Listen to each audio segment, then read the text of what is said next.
To show contextual option specific to an app on the assistant menu on Samsung Galaxy S24 Ultra, tap the assistant menu icon.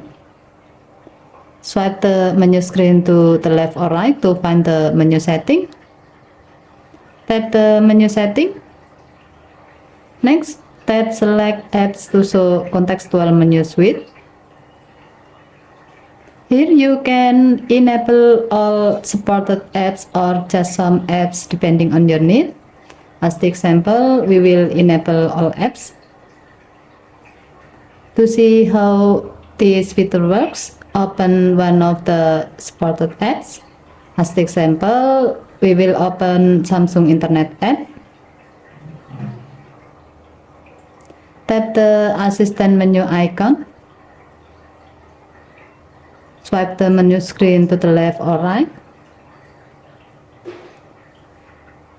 You can see that there are some contextual options specific to the Samsung Internet app, such as enter web address, tabs to show all open tabs and new tabs.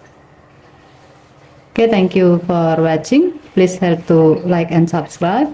Have a nice day.